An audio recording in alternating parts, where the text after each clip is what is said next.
Welcome everyone to your very first screencast. Today we are going to be talking about the absolute monarchy within England. It's going to be very different than the other absolute monarchs we looked at, like Louis XIV from France and Philip II of Spain, because of the role of Parliament. Now, if you look at this picture, this is Queen Elizabeth. She was queen until 1603. And the only problem that we ran into after her death is that she did not provide an heir. So we actually have to look to a different family that has the rights to the throne. She actually shared a very good relationship with Parliament. Now, she did understand that she was the deciding factor, so she had the last say on whatever was decided, but she did consult Parliament and she did take their advice very seriously. And in return, the people and Parliament, they loved her. She became one of the most popular rulers within England even to this day. And because of that, they called her Good Queen Bess. That was her nickname. So because she died without an heir, we have to find a king or a queen someplace else, and we look to Scotland. Now, if you remember, Mary, Queen of Scots, she actually had a claim to the throne when Elizabeth first became queen. This guy in the corner right here, this is James I. She is a relative, or he, excuse me, is a relative of Mary, Queen of Scots. And they are actually going to ask him to come and be King of England. Now, the only problem with this is that James I believes in absolutism. He likes all the policies of absolutist monarchs, and he wants to enforce that in England. And the only problem with that is that means Parliament is going to lose a bit of power. So when he becomes ruler, he actually causes problems almost immediately. Now, he wants money. He wants money to fund his wars overseas and with other countries, and he wants money for his own court. He wants a lavish court like the king in France, who is Louis XIV. If you remember his Palace of Versailles and all the money he spent, that's what other kings want. So that's what James II wants, or James I, I'm sorry, wants for himself. He also causes problems with religious groups. One religious group in particular, the Puritans, have issues or take issue with James II. They want certain things. They want to purify the church with simple services and not all this grandiose decoration and all this over-the-top control that the church has. And they also want to lessen the power of the bishops. They think they have too much power, and it's hurting their rights as Puritans. And this is a quote that James I says about the Puritans. "I will make them conform themselves, or I will harry them out of this land, or else do worse." So essentially what he is saying is that if they don't conform to the Anglican Church, then they're either going to be exiled or who knows what else. If you think back to Bloody Mary, what she did, it could be something similar. That's what the Puritans are afraid of. So those are some clashes that are going on right away between James, the people, and Parliament. Now, Parliament does not necessarily do anything about James I. They don't react very quickly. They just know that they're upset. Okay, so James I essentially establishes this absolute monarchy within England, and it's carried on through his son, Charles I. So in 1625, James actually passes away, and his son, Charles I, takes the throne. The very first thing that Charles does when he becomes king is he imprisons all his foes. So all of his non-supporters are sent to jail. This way, he has a clear road to kind of live the lavish lifestyle that his father did. So he actually spends so much money and has such a lavish court that he is forced to call Parliament. Now, Parliament still has control over the exchequer. And if you remember from 8th grade, the exchequer is kind of like the royal treasury. So whenever Charles, or whenever any king in England runs out of money, they have to go to Parliament and ask for more. So he is forced to go to Parliament and ask them to raise taxes. When Parliament is called, they get together and they actually make Charles sign this Petition of Right. The Petition of Right is a document that states certain things that the king can or cannot do. So the two main things that the king cannot do is he cannot raise taxes without Parliament's consent. He needs their approval. And then the second thing he is prohibited from imprisoning anyone without just cause. So all those foes and enemies that he threw in jail, now he cannot do that anymore. And this is actually called habeas corpus, which is a good term to know. When you cannot, we have it in the United States as well. You cannot imprison anyone without just cause. Now, because of this, Charles actually signs the petition and he goes along with it. But unfortunately, almost immediately, he refuses to call Parliament. So even though he said, yes, I will follow the petition of right, yes, I will sign it, he then turns around and says, no, I'm not going to call Parliament. He raises taxes on his own, so he's got his own group of people that will actually go out and collect taxes so he can have his own money. So Parliament is pretty much denied, and they're denied for a very long time. It actually takes 11 years, so Parliament's not called for 11 years under Charles. Charles also tries to change a few other things that have to do with religion. He wants to force the Anglican prayer book throughout the country. This is going to upset that one religious group, the Puritans again, okay? They do not want to follow the Anglican prayer book, so he is going to make a lot of enemies among the Puritans.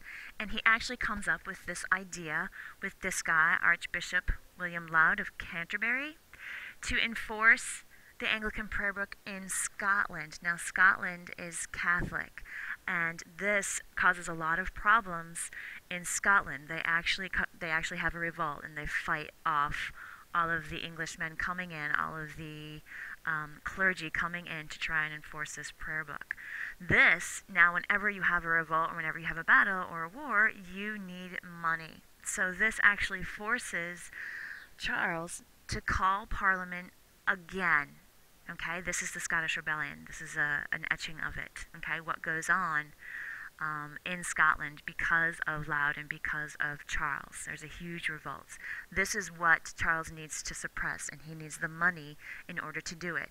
And who has the money? Who has control over the money? It's still Parliament. So he has to call Parliament again after 11 years. Now, when Parliament is called, they refuse to disband. Okay, this becomes known as the Long Parliament. So they stay in session off and on continuously for many, many years. That's why it's called Long Parliament. I think it's actually 13 years. Now, during this Long Parliament, the parliamentary members, they do a few things. Number one is that they execute the king's ministers. So all those ministers that are trying to enforce the Anglican prayer book, they're gone. And this includes Archbishop Laud. He is executed as well. And then they also state that Parliament cannot be dissolved without its own consent. So now King Charles or any other king, they can't ever say, Parliament go home, Parliament dissolve, stop meeting. It is Parliament's own decision to do that. And they actually do one more religious thing. They abolish bishops. So all of the bishops that belong to the clergy, they are no longer in power. Okay? This does not go over well with Charles, obviously. He's got this long parliament that he's got no control over. So in 1642, he reacts. He actually gets his troops together. We'll learn later that they're called the Cavaliers, and he will storm the House of Commons. The House of Commons is where the Parliament is meeting, okay? And his plan is to arrest all the radical leaders within that Parliament, so all the radical leaders that are not on his side, his enemies. This storming of Parliament starts the English Civil War. Okay, it lasts from 1642 to 1649, and it is against the Cavaliers and the Roundheads. Okay, now the Cavaliers, they support Charles. They are all trained, they're all wealthy, they know military training. They expect a very quick victory. They think they are going to defeat this man who rises in power and actually becomes the leader of England for a while. He is Oliver Cromwell.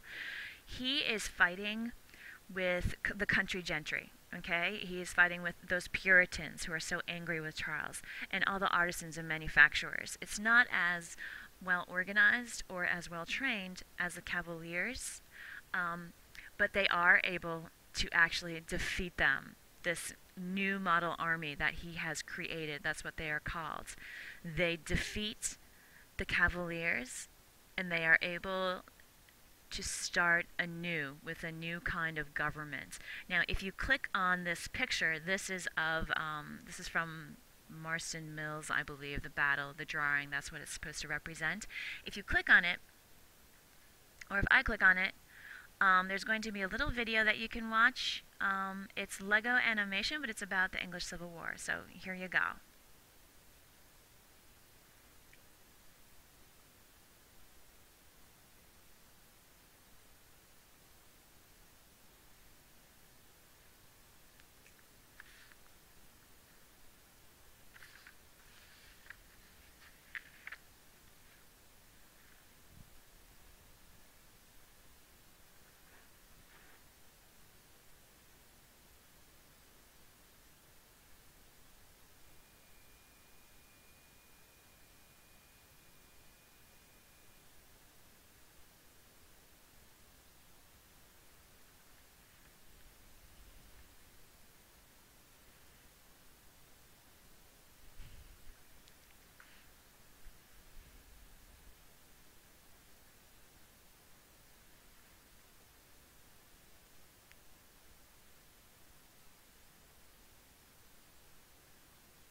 Okay. I I'm sorry, I love the cotton ball bombs. I think they're so funny. So let me just X out of that and we can continue. It's just a funny little Lego animation of the battle between the Cavaliers and the Roundheads, which I thought was kind of funny. So that's why you watched it. So, like I said, the Cavaliers lose to the Roundheads, okay? And because of this, Charles is arrested, he's tried, and he is punished. Okay, so this is the very first time, it's kind of an important point. It is the very first time that a king is actually put on trial, arrested, put on trial, and then they actually condemn him to death. Okay, so he is beheaded. And it's the first time that the people actually make this decision. It's a very democratic way of doing things, and it's the first time that it's adopted anywhere. Okay, so poor King Charles, because of his poor actions, he is actually executed, beheaded, and we can start a new era in England. And this era is called the Kingless Decade. So for 10 years, we have a kingless decade. Oliver Cromwell is chosen to rule this decade, and it's now called a Commonwealth. So England has become a republic and is known as the Commonwealth. A couple things that Cromwell does right away is that he abolishes the monarchy. So in England, we are not to have a monarchy ever again. Okay, he also abolishes the House of Lords. Now he abolishes the House of Lords because they have always been supporters of the monarchy. Okay, they are all the rich landed nobles, and what I mean by landed is that they own land within England. So he gets rid of them as well, and he also gets rid of the Church of England. Now this is the first time in many, many years that he's going to have religious toleration, which we're going to get to in a little bit. But that is essentially the first steps that Cromwell takes in order to create the Commonwealth. Now, I've got a few review questions for you here. What I want you to do is just pause. I think that's it. Okay, just pause and answer these 5 review questions, okay, on your notes. Okay, moving on. So now that we have this fantastic republic and everything's hunky-dory, Oliver Cromwell, who is leader, we come to find out that he's not as true to his republican ideals as the English people initially thought. One problem that arises is this group, the Levelers. This is a group of poor men, okay? They wanted a say in government. The poor people, or the people who didn't own land, never really had a say in government, and Cromwell keeps it that way. And he even goes as far as to suppress them. Okay, so he wants no competition, or he wants no problems with anybody within the country, especially these poor men who are declaring that they, as citizens of England, deserve the same rights as others, and that they should have a say within government. Okay, so Cromwell suppresses those groups. He suppresses